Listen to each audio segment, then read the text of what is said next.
President Trump announced an extension of the ceasefire. He's maintaining and generously offering a bit of flexibility to a regime who has been completely tarnished because of Operation Epic Fury.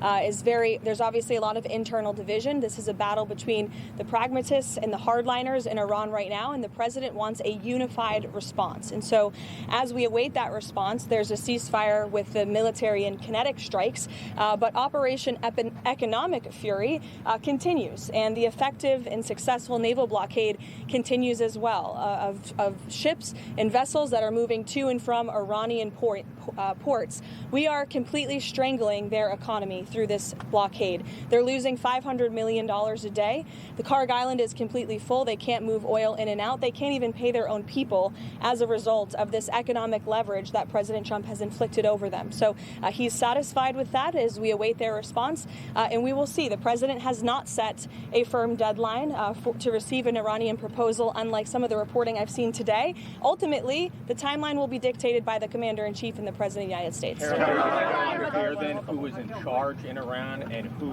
the administration is even negotiating with?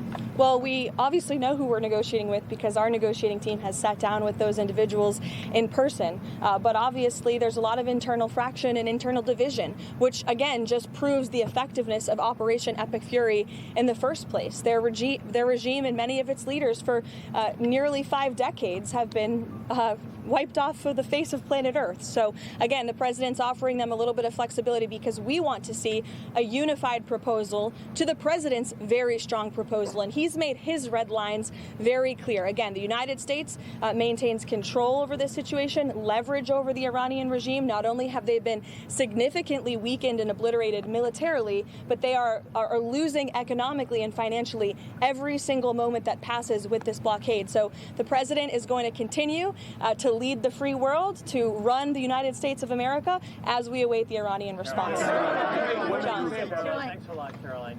2 questions. What's the ultimate goal of this blockade? Is it indefinite? And is the ceasefire that's in place right now also indefinite?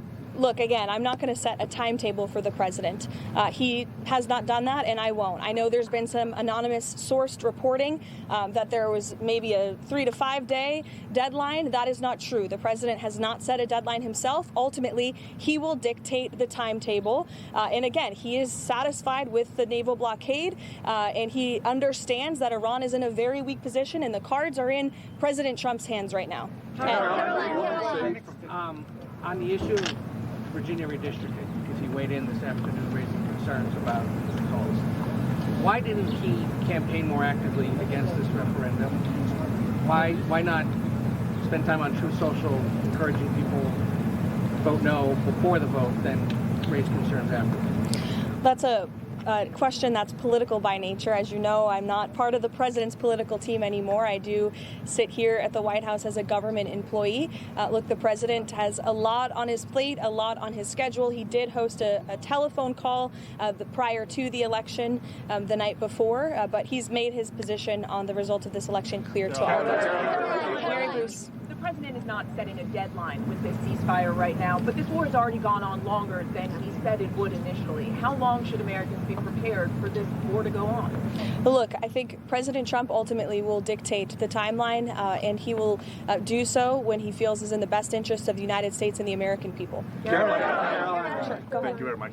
So in the same day, the president said that he doesn't want to extend the ceasefire and the bombs would start falling after the end of the ceasefire. And unilaterally, he declared that the ceasefire would be extended indefinitely. Iranian state media are openly mocking the President of the United States and saying we didn't even request the extension of the ceasefire. What's the response from the President of the United States? The response is you guys all see a lot of different messaging coming out of Iran, a lot of different rhetoric and language from them. I would caution you to take anything that they say at face value. What we've seen is that what they say publicly is much different than what they concede to the United States and our negotiating team privately. I've said that repeatedly to all of you in the news media, and you should take our word for it. Another topic. topic. There's been some reporting about a possible bailout for Spirit Airlines. Can you update us on those talks? And why does the administration think it's a good investment to buy into a bankrupt airline? Well, I understand the airline is bankrupt because the previous administration blocked the merger, which was probably not a wise move. Obviously, this is something the Commerce Department and the President are tracking. I don't have any updates or announcements, but the aviation industry is very important to this president and this White House. Millions of Americans depend on it. We want to see the best possible outcome, but I don't have any announcements today. Thank you so much, Karoline. So, how long is the president willing to wait for the Iranians to come to the table? And does he trust the Iranians to come to the table? Again, I've now been asked this question a few different times, a few different ways. I'm not going to set a deadline. Karoline, a lot of the negotiations, or it seems public statements that we've seen from the president come on Truth Social and the Iranians on X, a lot of back and forth there. Did the president's Truth Social post throughout the day ahead of these negotiations have a negative impact on the negotiations? I think look at where we are right now.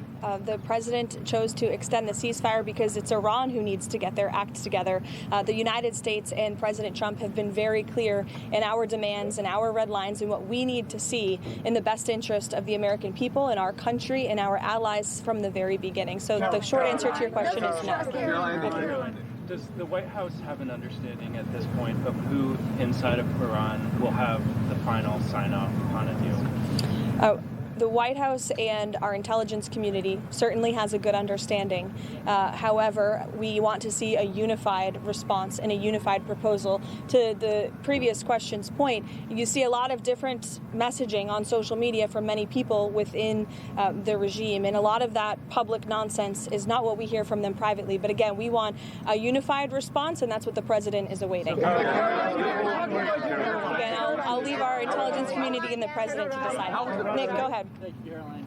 Does the White House have a response to the DOJ's indictment of the SPLC, as well as the allegations that it was, donated funds were used to actually fund the very hate groups and racist groups that it denounced?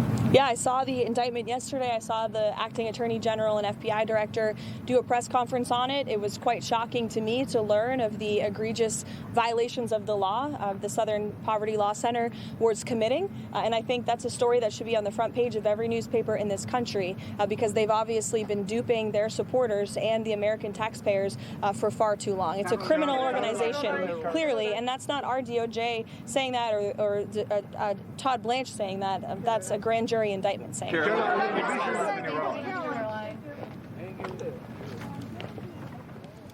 All right.